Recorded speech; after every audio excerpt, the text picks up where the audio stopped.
Siva media நண்பர்கள் அனைவருக்கும் வணக்கம். கடந்த 2 நாள்களாகவே செய்தித்தாள்களில் கண்டும் காணாமல் விடப்படுகின்ற ஒரு செய்தி என்ன பார்த்தீங்கன்னா, இந்திய விண்வெளி ஆய்வு மையம், அதாவது இஸ்ரோவனுடைய பொறுப்பிலிருந்து அதனுடைய முதன்மை அதிகாரிகளிலிருந்து கீழ்நிலையில் இருக்கக்கூடிய அறிவியலாளர்கள் வரைக்கும் இருக்கக்கூடிய பல இளம் விஞ்ஞானிகள் அதிலிருந்து பதவி விலகிட்டு இருந்து அவங்க வெளியேறிட்டு இருக்காங்க அப்படிங்கிற ஒரு செய்தி. பெரும்பாலும் இன்றைக்கு இருக்கிற அரசியல் சூழலில் அரசியலை பற்றிய பார்வையில் ஓடிட்டுருக்கிற பெரும்பாலான மக்கள் அதை கவனிக்காமல் கடந்து போயிட்டுருக்காங்க. இது மிகப்பெரிய ஒரு ஆபத்தான நிலையை நோக்கி போயிட்டுருக்கிறதாக அறிவியலாளர்களும் அதை பற்றி சொல்கிறாங்க. இதை பற்றி ஒரு நேர்காணல் தான் இந்த வீடியோவில் பார்க்க போகிறோம். ஏன் இப்படி விலகி போகிறாங்க அப்படிங்கிறதுக்கு பின்னால் நம்ம 2-3 காரணங்களை பார்க்கணும். ஒன்று என்ன பார்த்தீங்கன்னா, தமிழ்நாடு அரசுக்கு சொந்தமான ஒரு வெடிபொருள் நிறுவனம் இருக்குது, வெடிமருந்து உற்பத்தி நிறுவனம் ஒன்று இருக்குது. நாடு முழுவதும் அரசுக்கு தேவையான வெடிமருந்துகளை உற்பத்தி பண்ணி கொடுக்கறதுக்காக வேலூருக்கு பக்கத்தில் இருக்கும் டெல் அப்படிங்கிற ஒரு நிறுவனம், பழைய வடார்காடு மாவட்டம் வேலூருக்கு பக்கத்தில் டெல் அப்படிங்கிற நிறுவனத்தில் தான் நாட்டுக்கு தேவையான முழுமையான வெடிமருந்துகளை உற்பத்தி பண்ணிட்டு இருந்தாங்க. ஒரு கட்டத்துக்கு பிறகு இந்த தொழில்நுட்பத்தை எல்லாம் தெரிஞ்சுக்கிட்ட ஒரு தனியார் நிறுவனம் திருச்சி மாவட்டம் துறையூருக்கு பக்கத்தில் ஒரு கம்பெனி ஆரம்பிச்சது. அந்த டெல் நிறுவனத்திலிருந்து பல பொறியியலாளர்கள் எல்லாமே அதிலிருந்து விலகி இந்த நிறுவனத்தில் வந்து வேலைக்கு சேர்ந்தாங்க அப்படிங்கிறது கடந்த காலங்களில் நம்ம பார்த்துருக்கோம். அதே மாதிரி அரசு துறை நிறுவனமான இன்சூரன்ஸ் நிறுவனத்தில் பணியாற்றக்கூடிய பல அதிகாரிகள் அதிலிருந்து விஆர்எஸ் வாங்கிட்டு நேராக தனியார் இன்சூரன்ஸ் நிறுவனங்களுக்கு வருவாங்க. இது எல்லாமே பார்த்திங்கன்னா சம்பளம் மற்றும் இதர சலுகைகள் அப்படிங்கிற ஒரு குற்றச்சாட்டு இருக்குது. இதில் இருக்கிற பல பேர்கிட்ட நான் பேசும்போது சொன்ன விஷயம் என்னன்னா, சம்பளம் மற்றும் பிற சலுகைகள் அப்படிங்கிறதை காட்டிலும் அவங்களுக்கு அந்த இடத்துல வேலை செய்வதற்கு ஏதாவது ஒரு வகையிலான தன்மானம் இடிக்கும். அந்த மாதிரியான சூழல் தான் அவங்க பெரும்பாலானோர் வெளியில் வந்ததாக என்னால் பின்னாளில் அனுமானிக்க முடிஞ்சது. முதல்ல அவங்களுக்கு கொடுக்குற சலுகைகள் மற்றும் சம்பளத்துக்காக இவங்க இந்த பொறுப்பிலிருந்து ஓடுறாங்க அப்படின்ட்டு. உண்மை அதுவல்ல அப்படிங்கிறத நான் பின்னால் தெரிஞ்சுக்கிட்டேன். அந்த நிறுவனத்தில் தலைமை பொறுப்புக்கு வரக்கூடிய அதிகாரிகள், திறமையான இந்த அதிகாரிகளை உதாசீனப்படுத்துகின்ற வேலையில் பல இடங்களில் நீங்கள் பார்த்துருப்பீங்க. அந்த மாதிரி இருந்து அவங்க எல்லாமே வெளியில் வந்தாங்க. இன்றைக்கி இந்திய அளவில் சொல்ல போனோம்னா, பாரதிய ஜனதா அரசு வந்ததுக்கு பிறகு அதனுடைய தலைமை பொறுப்பில் வரக்கூடிய அமைச்சர்கள், ஒரு சில துறைகளினுடைய தலைவர்கள் அடிமுட்டாள்தனமான சில வாதங்களை முன் வச்சு பேசிகிட்டு இருப்பாங்க. அதாவது சுகாதாரத்துறையினுடைய தலைமை பொறுப்பில் இருக்கக்கூடிய அமைச்சரும், விண்வெளி ஆய்வு தலைமை பொறுப்பில் இருக்கக்கூடிய அமைச்சரும், ஏன் ஒரு சில நேரங்களில் கல்வி நிறுவனங்களை நடத்தக்கூடியவர்களோட மாட்டு மூத்திரம் குடிப்பது புற்றுநோயை விளக்கும் அப்படிங்கிற செய்தியை நீங்கள் படிச்சிருப்பீங்க. இப்படி ஒரு அறிவியலாளர்கள் அல்லது ஒரு மருத்துவர்கள் கலந்து கொள்ளக்கூடிய ஒரு மாநாட்டில் உட்கார்ந்துக்கிட்டு ஒருத்தர் பேசுனாருன்னா, அந்த நோய்க்கு எதிராக மருந்து தயாரித்து அதை களத்தில் நின்று வேலை செய்கிட்டு இருக்கிறவனுக்கு செருப்பில் அடித்த மாதிரி தான் இருக்கும். இப்படிப்பட்ட தலைமை பொறுப்பு உள்ளவர்களிடம் விஞ்ஞானிகள் இருப்பது அவமானம் அப்படிங்கிற பொறுப்பில் வெளியில் வர்றதையும் பார்த்துருப்போம். அதே மாதிரி இன்னொரு பெரிய பிரச்சனைன்னு பார்த்திங்கன்னா, தமிழ்நாடு குறிப்பாக தென்னிந்தியாவை சேர்ந்த இருக்கிற விஞ்ஞானிகள் எவ்வளவு பேர் எவ்வளவு நல்ல திறமையானவர்களாக இருந்து வட இந்தியாவுக்கு வேலைக்கு போனாலும் வட இந்தியாவை சேர்ந்த ஒரு எந்த விதமான அடிப்படை தகுதியும் இல்லாமல் அதிகாரிக்கும் கீழே வேலை செய்கிற மாதிரியான ஒரு சூழலை ஆளும் கட்சி உருவாக்கி கொடுத்துட்டு இருக்குது. அப்படிப்பட்ட சூழலில் தங்களுடைய தன்மானத்துக்கும் தங்களுடைய அறிவியலுக்கும் சவாலாக இருக்கக்கூடிய சில நேரங்கள் வரும்போது அவங்க அந்த மாதிரி விலகிறாங்களா அப்படிங்கிறது தான் பெரும்பாலான காரணமாக இருக்கும். அந்த மாதிரியான நிலையில் தான் இப்போ இஸ்ரோவினுடைய விஞ்ஞானிகள் பதவி விலகிட்டு இருக்காங்க. இந்த விஞ்ஞானிகளுடைய கூட்டத்திலேயே கூட அதுக்கு பொறுப்பு வகிக்கக்கூடிய அமைச்சர் ஒரு முறை சொல்லியிருந்தார், நீங்கள் கண்டுபிடிக்கிறதெல்லாம் நவீன கால ராக்கெட்டு, கிட்டத்தட்ட ராமாயண காலத்திலேயே ராக்கெட் கண்டுபிடிக்கப்பட்டு விட்டது. இலங்கையில் இருந்த சீதையை ராமன் ராக்கெட்டில் தான் இந்தியாவுக்கு கொண்டு வந்தார், அந்த காலத்திலேயே ராக்கெட் இருந்துங்கிறது கூட ஒரு அமைச்சர் பேசியிருந்தார். இப்படிப்பட்ட பேச்சும் அங்கே இருக்கிறவங்களுடைய செயல்பாடும் தான் இவங்களை உள்ளிருந்து வெளியில் தள்ளுதா அப்படிங்கிற சந்தேகம் தான் மேலோங்கி இருக்குது. இருந்தாலும் இது ஆபத்தானது. இதை பற்றி அரசியலாளரும் முற்போக்கு சிந்தனையாளரும் ஐக்கிய விவசாயிகள் சங்கத்தினுடைய தலைவருமான விநாயகம் ஒரு நேர்காணல் கொடுத்துருக்காரு. அந்த நேர்காணலில் இஸ்ரோ விஞ்ஞானிகள் கூண்டோடு விலகுவதற்கான அடிப்படை காரணம் என்னங்கிறதை பற்றி பல செய்திகளை அலசி சொல்லியிருக்காரு. தொடர்ந்து வீடியோவை பாருங்கள். நன்றி நண்பர்களே, வணக்கம். முதல்ல சிவா மீடியாவோட சப்ஸ்கிரைபருக்கும் தமிழ்குரம் நல்லுலகின் பார்வையாளர்களுக்கும் என்னோட மனமார்ந்த நன்றிகளை வாழ்த்துக்களையும் தெரிவிச்சிருக்கிறேன். இன்றைக்கி 2 வகையான பத்திரிகைகளை ஏற்கனவே சில நண்பர்கள் எனக்கு சொல்லிக்கிட்டு இருந்தாங்க, இந்த மாதிரி இஸ்ரோவை பற்றி நிறைய செய்திகள் கசிஞ்சிக்கிட்டு இருக்குது அப்படின்னு சொன்னப்போ, இன்றைக்கி காலையில் 2-3 தோழர்கள் எனக்கு ஃபோன் பண்ணியிருந்தாங்க. இதை பற்றி ஃபோன் பண்ணப்போ சைலண்ட்டாக ஒரு பெரிய பிரச்சனை ஓடிட்டு இருக்கு அப்படின்றப்போ நான் அவசரத்துக்கு நம்முடைய பார்வையணி அனைத்துமே தமிழ்நாட்டினுடைய புதிய அரசு அதனுடைய செயல்பாடுகளை மட்டுமே பார்த்துக்கிட்டு இருந்த காலத்தில் மத்திய அரசாங்கத்தில் இந்திய அளவிலான உள்ளார்ந்த சில விஷயங்கள்ல ரொம்ப நெருக்கடியான மோசமான சில சம்பவங்கள் நடக்குன்னு சொன்னால் அதில் முதல் விஷயம் தினகரனில் அந்த செய்தி வந்திருக்கு. இன்றைக்கி பார்த்தீங்கன்னா 100 விஞ்ஞானிகள் பதவியை விட்டு ரொம்ப நிறைய பேர் விலகி இருக்கிறாங்க அப்படின்னு சொல்லிட்டு அதே மாதிரியான ஒரு செய்தி ஆங்கில ஹிந்து பத்திரிக்கையில் இன்னைக்கு வந்திருக்கு. இந்த செய்தி வந்திருக்கு. அப்போது இன்னும் சில ஆங்கில பத்திரிகைகளோட செய்தி வந்திருக்கதான் சொன்னாங்க. நான் இப்போ இது 2 மட்டும் நம்ம கையில் கிடச்சிருக்கு. இதுக்கு என்ன அடிப்படை காரணம்? ஏன் திடீர்னு குறைவான காலத்தில் நூற்றுக்கணக்கான உயர்மட்ட பொறியாளர்கள், டெக்னிக்கல் எக்ஸ்பர்ட்ஸ், இன்னைக்கு அரசு வேலைக்கு போறதுங்கிறதே ஒரு பெரிய கனவு, அதுல இருந்து வர்றதுங்கிறது சாத்தியமே இல்லை. ஒருவேளை 56-57 வயதுக்கு பிறகு உடல்நிலை குறைபாடுகளை காரணம் காட்டி வெளியில் வர்றதுக்கான வாய்ப்பு இருக்கு. ஆனா இவ்வளவு பேர் வர்றதுக்கான காரணம் ஆமா. இதுல என்னன்னா அரசாங்கம் இடையில ஒரு திட்டம் அறிவிச்சதா சொல்றாங்க. அதாவது இஸ்ரோவில் விஆர்எஸ் வாலண்டரி ரிட்டையர்மெண்ட் சர்வீஸுக்கு விருப்பம் இருக்கிறவங்க அப்ளை பண்ணலான்னு சொல்லிட்டு ஒரு திட்டத்தை அனுமதிச்சதாகவும், அந்த திட்டத்தின் அடிப்படையில் technical experts, watchman, clerk, administration, system operators, நிர்வாக பணியாளர்கள் இவங்களாம் நிறைய பேர் போயிருக்கிறாங்க. அவங்களுக்கு விஆர்எஸ் கொடுக்குறவங்க கொடுக்கலான்னு ஒரு டிக்ளரேஷன் அரசாங்கம் சொல்லுது. அந்த டிக்ளரேஷனை ஒட்டி இந்த சமீபத்திய சில மாதங்களில் மட்டுமே 100 சயின்டிஸ்ட்டுங்க ஒட்டுமொத்தமாக விஆர்எஸ் கொடுத்துருக்குறாங்க அப்படின்னு இந்த செய்தி வந்திருக்குது. இந்த செய்தியை வந்ததுக்கு பிறகுதான் இது பெரிய பிரச்சனையை இந்திய அரசாங்கத்தோட விண்வெளி ஆய்வுத்துறையில், இந்திய அரசாங்கத்தோட பாதுகாப்பு சம்பந்தமான விவகாரங்களில் இது மிகப்பெரிய அதிர்வலைகளை உள்ளுக்குள்ளார ஏற்படுத்தி இருக்கு. சாமானிய குடிமகனுக்கும் அதிர்ச்சி தரக்கூடிய செய்தியாக தான். ஆமாம், இது சாதாரண மக்களுக்கு வேணும்னா பொருளாதாரம், நிதி அல்லது திட்டம் சார்ந்த விஷயமா இல்லாட்டி போனாலும் இதோடு தொடர்புடைய ரொம்ப இன்டெப்தான ஆழமான விவகாரம் இது. சரி, இப்போ இதுக்கு என்ன காரணம் அப்படின்னா 2023 அஃபிஷியலாக மத்திய அரசாங்கம் இந்தியன் ஸ்பேஸ் பாலிசி அப்படின்னு ஒரு திட்டத்தை அறிவிக்கிறாங்க, கொள்கை அறிவிக்கிறாங்க. அந்த கொள்கையில் என்னன்னா இந்திய விண்வெளித்துறையில் இஸ்ரோவில் இருக்கிற பணியாளர்களை படிப்படியாக குறைப்பது, புதுசாக நியூ ரெக்ரூட்மெண்ட் செய்வதோ எடுத்துக்கிறதில்ல. 2வது, தனியார் மூலதனத்தை, தனியார் ஸ்டார்ட் அப் தொழில் நிறுவனங்களை இந்திய விண்வெளித்துறையில் அனுமதிப்பது. இது 2 விஷயங்கள் மிக முக்கியமான விஷயம். ஏற்கனவே இராணுவத்தில் தனியார்களை அனுமதிப்பது, இராணுவ தளவாட உற்பத்தியில், இராணுவ ஆயுத உற்பத்தியில் தனியார் அனுமதிப்பதுங்கிற முடிவு எடுத்திருக்கிறாங்க. அந்த முடிவை ஒட்டி இஸ்ரோவுக்கு இந்த முடிவை அமல்படுத்தியிருக்கிறாங்க. அப்போ கடும் எதிர்ப்பு வந்தது, எதிர்கட்சிகள்லாம் இராணுவத்தில் தனியார் முதலீட்டை. அப்போ இஸ்ரோங்கிறது கிட்டத்தட்ட ஒரு நாட்டோட பாதுகாப்பு சம்பந்தமான, ரகசியம் சம்பந்தமான, இராணுவத்தோடு தொடர்புடைய இயற்கை சீற்றம், பனி, மழை, பூமியில் நடக்கக்கூடிய வெப்பமயமாதல், இது போன்ற கடல் சார்ந்த பல ஆய்வுகளை செய்யக்கூடிய நிறுவனம் இஸ்ரோ நிறுவனம். இந்த நிறுவனத்தில் தனியாரை அனுமதிப்பதுங்கிறது வருங்காலத்தில் மிகப்பெரிய அச்சுறுத்தலாக மாறும் அப்படின்னு சொல்லிட்டு கடும் எதிர்ப்பு வந்தது. இந்த எதிர்ப்பு மத்திய அரசு கண்டுக்கல. அதனோட விளைவாகத்தான் இஸ்ரோவிலையும் தனியார் மூலதனத்தை அனுமதிப்பதுங்கிறத 2023 கொண்டு வரப்பட்ட இந்த கொள்கைக்கு பிறகுதான் பணியாளரை அதிகமாக எடுப்பதற்கு பதிலாக பணியாளர்களை படிப்படியாக இந்த அரசு குறைச்சி வந்திருக்கு. ஆமாம், அதாவது உலகத்தில் விண்வெளி ஆய்வு சம்பந்தமான துறையில் முதல் நிலையில் இருப்பது அமெரிக்கா, 2ஆம் நிலையில் இருப்பது ரஷ்யா, 3ஆம் நிலையில் இருப்பது சைனா, 4ஆம் நிலையில் இருப்பது இந்தியா. கிட்டத்தட்ட 4வது 5வது இடத்துல இந்தியா மாறி மாறி இருக்குது. இதில் இடையில அப்பப்போ பிரான்ஸ், இங்கிலாந்து, ஆமாம், மற்ற நாடுகளும் இதில் வராங்க. ஆனால் ரஷ்யாவிலையும் லட்சக்கணக்கான பேர் அந்த விண்வெளித்துறையில் பணியாற்றுறாங்க. நாசாவில் கிட்டத்தட்ட 4 லட்சம் பணியாளர்கள் பணியாற்றுறதா அமெரிக்கா சொல்லுது. கிட்டத்தட்ட 2 லட்சம் பேர் சீனாவில் விண்வெளி ஆராய்ச்சி துறையில் பணியாற்றுறாங்க. இது கிட்டத்தட்ட ஒரு 10 ஆண்டுகளுக்கு முன்னாடி. இப்போ கூடியிருக்கு, இப்போ இன்னும் நிச்சயமாக கூட்டியிருப்பாங்க. ஏன்னா இப்போ குறிப்பாக இப்போ இந்த ட்ரோன் தொழில்நுட்பம், இராணுவ சார்ந்த நடவடிக்கைகளில் முழுக்க விண்வெளி சார்ந்த தகவல் பரிமாற்றங்கள், தகவல் தொடர்புகளை வைத்து ஆளில்லா விமானங்களை வைத்து தாக்குதல் நடத்துவதுங்கிற தொழில்நுட்பம் இந்த சில ஆண்டுகளாக உலகத்தில் அதிகரிச்சிருக்கிறப்போ எதிர்காலத்தில் ஆட்களே தேவையில்லை.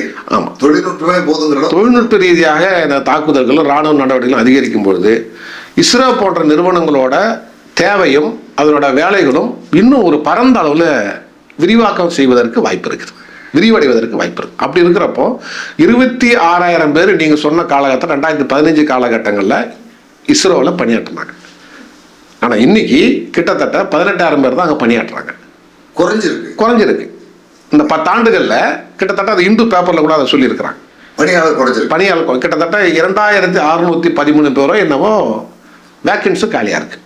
நிரப்பாமல் இருக்கு. இந்த நிரப்பாமல் இருப்பதுங்கிறது வாட்ச்மேனு, செக்யூரிட்டி சம்பந்தமான ஆட்கள் இல்லை. இவர்கள் எத்தனை பேரும் டெக்னிக்கல் எக்ஸ்பர்ட்ஸ், இளம் விஞ்ஞானிகள், நடுநிலை விஞ்ஞானிகள், முதல் விஞ்ஞானி, A grade, B grade, C கிரேடுன்னு சொல்லிட்டு அந்த சயின்டிஸ்டுகளை 3 ரகமாக பிரிக்கிறாங்க. அப்போ முதல்ல உள்ள வந்து அடுத்த அதாவது project operators, research analyst, planning scientist, இந்த 3 கேட்டகரிக்குள்ளார இருக்கிற இடங்கள்லையே 2613 போஸ்டிங்கு காலியாக இருக்குது, நிரப்பப்படாமல் அப்படின்னு இப்போ இன்னைக்கு இந்து பேப்பரில் அந்த செய்தி போட்டிருக்கிறான். நாம என்ன புரிஞ்சுக்க வேண்டியிருக்கோன்னா, ஏன் இந்த ரெக்ரூட்மெண்ட்ஸ் தொடர்ச்சியாக நடக்கலை? ஆள் இல்லையா அப்படின்னா இல்லை. நிச்சயமா இன்னைக்கு நாசாவில் வேலை செய்யக்கூடிய பல விஞ்ஞானிகள் இந்தியாவை சார்ந்தவர்கள், அதே மாதிரி சீன நிறுவனங்களில் பல பேர் செய்கிறாங்க. ரஷ்ய விண்வெளி ஆராய்ச்சி மையங்களில் இந்தியாவிலேருந்து போன பல விஞ்ஞானிகள் வேலை செஞ்சுட்டு இருக்கிறாங்க. இந்திய விஞ்ஞானிகள் அமெரிக்காவுக்கு எப்பொழுது வேண்டுமானாலும் வரலாம், நான் வேலையை கொடுக்கணும் ஓப்பன் கால்ஃபரே வந்து ட்ரம்ப் அறிவிக்கிறாரு. அதை தாண்டி எலான் மஸ்கோட ஸ்பேஸ் எக்ஸ் அப்படிங்கிற அந்த நிறுவனம் தனியாக ராக்கெட் ஏவுறாங்க, தனியாக ஆராய்ச்சிகளை மேற்கொள்கிறாங்க, தனியாக பல விஷயங்களை செய்கிறாங்க. இவர்கள் அனைவருமே இந்தியாவிலிருந்து பல விஞ்ஞானிகளை இறக்குமதி பண்ணிக்கிறதுக்கும் போஸ்டிங் கொடுத்து வாங்கிக்கிறதுக்கும் தயாராக இருக்கிறாங்க. அப்போ இந்தியாவில் ஆள் இல்லைங்கிறதுனால நாங்கள் ரெக்ரூட்மெண்ட் எடுக்கலை என்ற வாதம் என்பது உண்மையிலே ஏற்புடையதல்ல. அப்படி இந்திய அரசாங்கம் சொல்லலை. ஆனால் இதுக்கு அதோட கொடுமை என்னென்னா, மத்திய அரசாங்கத்தோட ஜதேந்திரநாத் சிங், அதாவது தொழில்நுட்பம் மற்றும் விண்வெளி ஆராய்ச்சித்துறை அமைச்சராக இருக்கிறவர் என்ன சொல்கிறாருன்னா, விண்வெளி ஆராய்ச்சித்துறையை பொறுத்த வரைக்கும் நிறைய பேர் வேலைக்கு வராங்க, நிறைய பேர் வெளியே போகிறாங்க, இது ஒரு பிரச்சனை இல்லை அப்படின்றாரு. யதார்த்தமாக சொல்கிறார். அதாவது என்னன்னா, உங்களுக்கு கிட்டத்தட்ட இந்த டே ஸ்காலர், கான்ட்ராக்ட் லேபர், ஒப்பந்ததாரர்கள் வேலைக்கு வந்துட்டு அடுத்த வாரம் வேலைக்கு நின்றுடுவாங்க, மீண்டும் புது வேலை எடுப்பாங்க இல்லையா, கிட்டத்தட்ட அதுக்கு ஈக்குவலாக அவரோட ஒரு பொறுப்பற்ற தன்மையில் மத்திய அரசாங்கத்தோட தொழில்துறை இணையமைச்சர் இந்த பதிலை சொல்கிறார். இது ரொம்ப மோசடியான ஒரு வாதம், இது ஏற்றுக்கவே முடியாது. எந்த வகையிலும் இவ்வளவு விஞ்ஞானிகள் கூண்டோடு வெளியேறுவது என்பது இஸ்ரோவோட வளர்ச்சிக்கு, இஸ்ரோவோட ஸ்திரத்தன்மைக்கு மிக மிக அபாயகரமானது அப்படிங்கிறது தான் இந்த துறை சார்ந்து இருக்கிற வல்லுநர்களும் மிகப்பெரிய குற்றச்சாட்டாக இருக்கு. இதுக்கு பின்னால என்ன நிகழ்வுகள் காரணமாக இந்த இதெல்லாம் நடந்துட்டு இருக்கு? இப்போ 2 விஷயங்கள் இந்த துறையில் நடந்திருக்கிறதா நாம் புரிஞ்சுக்கிட்டோம். ஒன்று, 2023க்கு பிறகு, குறிப்பாக 20க்கு பிறகு அது தொடங்கிருச்சு. 23ல் அஃபிஷியலாக கொண்டு வராங்க. தனியார் ஸ்டார்ட் அப் நிறுவனங்களை விண்வெளி ஆராய்ச்சி துறையில் இந்திய அரசாங்கம் அனுமதித்திருக்கிறது. கிட்டத்தட்ட 100 நிறுவனங்கள் இந்தியா விண்வெளி ஆராய்ச்சி துறையில் பணி செய்வதற்கும், அவுட் சோர்சிங் வேலையை வாங்குறதுக்கும், தொழில்நுட்ப ரீதியாக அவங்களுக்கு உதவுறதுக்கும் இப்போ இஸ்ரோவோட ஒப்பந்தத்தில் இருக்கிறாங்க. இந்த நிறுவனங்கள் இந்த 3-4 ஆண்டுகளில் 60,000 கோடி ரூபாய் மூலதனத்தை இங்கே இன்வெஸ்ட்மெண்ட் பண்ணியிருக்கிறாங்க இந்திய விண்வெளி ஆய்வுத்துறையில். அந்த நிறுவனங்கள் இங்கே இந்த பல நிறுவனங்கள் இந்தியாவை பூர்வீகமாக கொண்ட இந்திய நிறுவனங்கள். சில நிறுவனங்கள் இந்தியாவை பூர்வீகமாக கொண்ட நிறுவனங்களோடு தொடர்புடைய வெளிநாட்டு நிறுவனங்கள் உள்ள வருது. அப்போ என்னன்னா, மத்திய அரசாங்கம் இஸ்ரோவுக்கு ஒதுக்கக்கூடிய பட்ஜெட்டை படிப்படியாக குறைச்சிருக்கிறாங்க, ஆட்குறைப்பும் பண்ணியிருக்கிறாங்க. தனியார் நிறுவனங்களும் அதிகரிச்சிருக்குது. இப்போ கிட்டத்தட்ட இது மூலியமா என்ன நடக்குதுன்னு கேட்டீங்கன்னு சொன்னா, இஸ்ரோவுக்கான நேரடி பணி என்பது குறைந்து தனியார் நிறுவனங்கள் மூலியமாக அவுட் சோர்சிங் அப்படிங்கிற வேலையை இட்டு நிரப்பக்கூடிய ஒரு இடத்தை நோக்கி இஸ்ரோ நகர்ந்துருக்கு. அப்போ கட்டுப்பாடு முழுக்கவும் சில ஆண்டுகளில் தனியாருக்கு போகும். அது இப்போ உதாரணத்துக்கு என்ன சொல்லணும்னா, உங்களுக்கு நல்லா தெரியும், இப்போ உலகத்தில் 2 மாத காலமாக மிகப்பெரிய விவாதத்தில் இருக்கிற ஈரான், அமெரிக்கா, இஸ்ரேலுக்கு இடையில் நடக்கக்கூடிய போர். இந்த ஈரான் மீதான தாக்குதலுக்கு எலான் மஸ்கை ஓனராக கொண்ட ஸ்பேஸ் எக்ஸ் அப்படிங்கிற ஒரு நிறுவனத்தோட தகவல் தொடர்புகள், மேப்பு, கூகுள் மேப்பை தாண்டி அந்த நிறுவனத்தோட தகவல் ஒருங்கிணைப்பு, அவர்களோட சேட்டலைட் ஒருங்கிணைப்பின் மூலமாகத்தான் பல்வேறு இராணுவ தாக்குதல்கள் நடத்தப்பட்டது அப்படிங்கிறத இப்போ அமெரிக்கா இராணுவ தலைமையகமான பென்டகனே அஃபீஷியலாக ஒத்துக்கிறாங்க. இஸ்ரேல் நடத்தின தாக்குதல்களும் அமெரிக்கா நடத்தின தாக்குதல்களும் இந்த அடிப்படையில். ஆமாம், எலான் மஸ்கோட நிறுவனங்கள் அதற்கு போருக்கு ஆதரவாக பல வேலைகளை செய்து கொடுத்திருக்கிறது அமெரிக்காவுக்கு, இஸ்ரேலுக்கு அப்படிங்கிறத ஒத்துக்கிறாங்க. குறிப்பாக ஈரானில் முதல் கட்ட தாக்குதலில் ஒரு பள்ளிக்கூடத்தின் மேலே ராக்கெட் குண்டு வீசப்பட்டு நூற்றுக்கணக்கான குழந்தைகள் இறந்து போகிறாங்க. இன்னைக்கு சர்வதேச அளவிலான மிகப்பெரிய அழுத்தத்துக்கும் மனித உரிமை மீறலுக்கும் இருக்கிற ஆதாரமான குற்றச்சாட்டு அந்த குண்டு வீச்சு தான். இந்த குண்டு வீச்சு எப்படி நடந்தது? இராணுவ தளங்கள் மீதும் இராணுவ சார்ந்த இடங்கள் மீதும் தான் குண்டு வீச வேண்டுமே தவிர மருத்துவமனைகள், பள்ளிக்கூடங்கள், கல்லூரிகள், பொதுமக்கள் வசிக்கக்கூடிய குடியிருப்புகளில் குண்டு வீசுவது சர்வதேச போர்க்குற்ற நடவடிக்கைக்கு சமமானது. ஆனால் இந்த தகவலை யார் கொடுத்ததுன்னா, இன்று பள்ளிக்கூடம் இயங்கிக் கொண்டிருக்கிற இந்த இடம் என்பது ஒரு காலத்தில் ஈரானிய புரட்சிகர இராணுவ படையோட முகாம் அலுவலகமாக இருந்தது அப்படிங்கிற அந்த தகவல் அடிப்படையில் நாங்கள் இந்த இடத்த வந்து கொடுத்துட்டோம். இதை கிராஸ் செக் பண்ணாமல் அமெரிக்க இராணுவம் அங்கே குண்டு வீசி இருக்குது. இப்போ அங்கே பள்ளிக்கூடம் நடந்தது எங்களுக்கு தெரியாது. இது எலான் மஸ்கோட நிறுவனம் இப்போ சொல்லியிருக்கிறாங்க. புரியுதுங்களா? அப்போ கிட்டத்தட்ட நூற்றுக்கணக்கான குழந்தைகளோட இறப்புக்கும் அமெரிக்காவை இன்னைக்கு குற்றவாளி கூண்டில் ஏற்றி விசாரணைக்கு உட்படுத்துவதற்குமான மிக மோசமான ஒரு இராணுவ நடவடிக்கைக்கு யார் காரணமாக இருந்துக்கிறான்னா, எலான் மஸ்கோட ஸ்பேஸ் எக்ஸ் நிறுவனத்தோட தவறான தகவல் ஒரு காரணமாக இருந்திருக்கிறது. இது தவறான தகவலா அல்லது திட்டமிட்டு? ரெண்டுமே கூட இருக்கலாம். ஒரு தாக்குதலை நடத்தி முடித்த பிறகு அதுக்கு நான் பொறுப்பு இல்லை எனக்கே. ஆமா, ஒரு வேளை வந்து ஈரான்ல இருக்கிற இப்படி பள்ளிக்கூடங்கள், குடியிருப்புகள், பல்கலைக்கழகமான தாக்குதல் நடத்தினால் பொதுமக்கள் மீது தாக்குதலுக்கு பயந்து ஈரான் வழிக்கு வந்துவிடும் அப்படிங்கிற ஒரு உள்நோக்கத்தோடு கூட தாக்குதல் நடந்திருக்கலாம். எந்த இடத்திலுமே பொதுமக்கள் பாதிக்கிறத அந்த நாட்டு அரசு விரும்பாது. ஆனா அமெரிக்க நிறுவனங்களும் அமெரிக்க முதலாளிகளுக்கும் சர்வதேச சட்டங்களுக்கு கட்டுப்படணுங்கிற எந்த அவசியமும் கிடையாது. அமெரிக்க அரசு கட்டுப்பட்டது. நாளைக்கு நீங்க சர்வதேச நீதிமன்றத்தில் அமெரிக்க அரசாங்கத்தை தான் கூண்டில் ஏற்ற முடியுமே தவிர எலான் மஸ்கை கூண்டில் ஏற்ற முடியாது.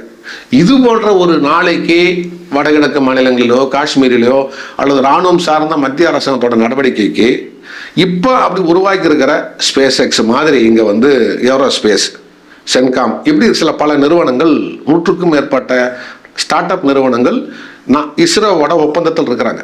இந்த நிறுவனங்கள் கொடுக்குற தகவல்களை வைத்து நாளைக்கு மத்திய அரசு வடகிழக்கு மாநிலங்கள்லையோ அல்லது இப்போ மணிப்பூரில் நடந்த கலவரங்கள் போன்ற நெருக்கடியான நேரங்கள்லையோ இந்த தகவல்களை வைத்து ஒரு தவறான நடவடிக்கை அரசு எடுத்திருக்குதுன்னு கேட்டிங்கன்னா யாரை நாம குற்றம் சாட்ட முடியும்? அந்த ஸ்டார்ட் அப் நிறுவனங்களை கேள்வி கேட்க முடியுமா? மத்திய அரசு கேள்வி கேட்க முடியுமா? அல்லது இஸ்ரோ கொடுத்த தவறான தகவல் தான் இந்த இராணுவ நடவடிக்கை அல்லது இந்த உயிரிழப்பு ஏற்பட்டதுங்கிறத நம்ம குற்றம் சாட்ட முடியுமா? இன்னைக்கு அமெரிக்கா எப்படி தப்பிச்சுக்குதோ அது மாதிரியான ஒரு சூழ்நிலைக்கு அப்போ பாதிப்பு யாருக்கு? பொதுமக்களுக்கு தான். அப்போ எந்தெந்த துறையில் தனியாரை அனுமதிப்பது அப்படிங்கிறது குறைந்தபட்சம் ஒரு வரையறை வேணும்.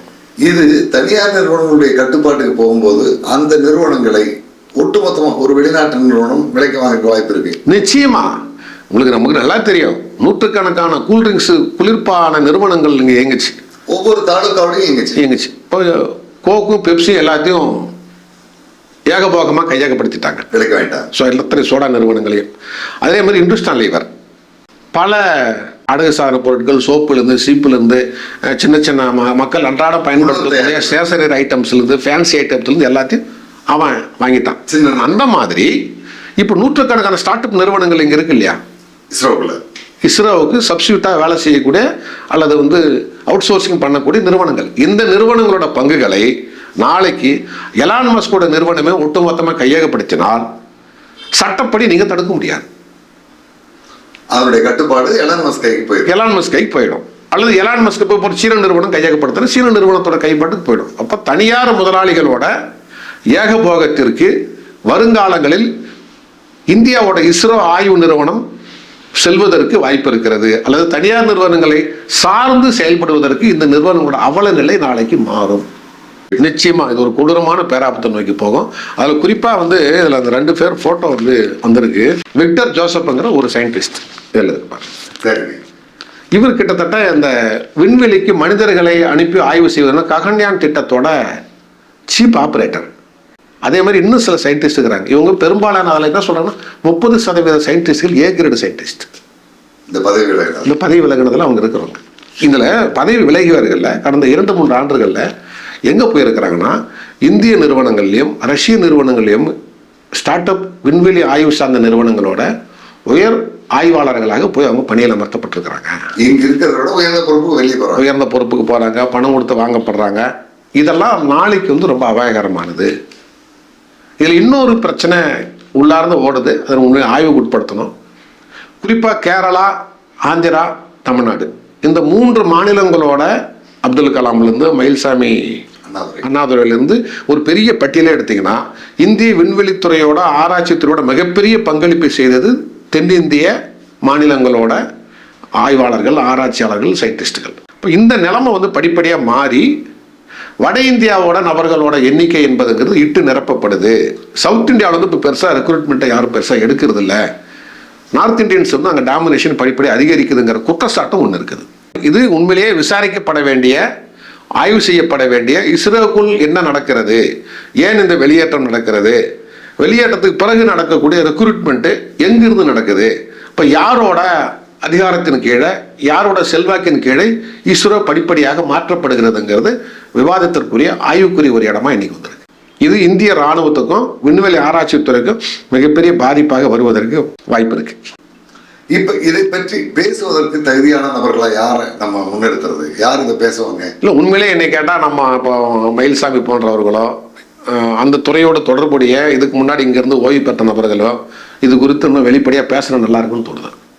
இப்போ நம்ம பேசுகிறத விட நம்ம தகவல்களை திரட்டி அதை ஒருங்கிணைச்சி இங்கே ஏதோ நடந்திருக்குதுங்கிற விமர்சனத்தை வைக்கிறோம். அந்த துறையிலிருந்து ஓய்வு பெற்று வந்த எத்தனையோ உயரதிகாரிகள் இங்கே இருக்கிறாங்க. அவர்கள் இது குறித்து இன்னும் வெளிப்படையாக பேசினா மக்களுக்கு இந்த உண்மை நிறைய தெரிய வரும். அதிலிருந்து இந்த அரசியல் கட்சிகளும் மற்ற சமூகம் சார்ந்த, நாட்டு நலன் சார்ந்த செயல்பாட்டாளர்கள் இது கண்டன குரல் கொடுக்கும்போது தான் குறைந்தபட்சம் இஸ்ரோவை காப்பாற்றுவதற்கான சில முயற்சிகளை மத்திய அரசு எடுக்கிறதுக்கு முயற்சி எடுக்கும்.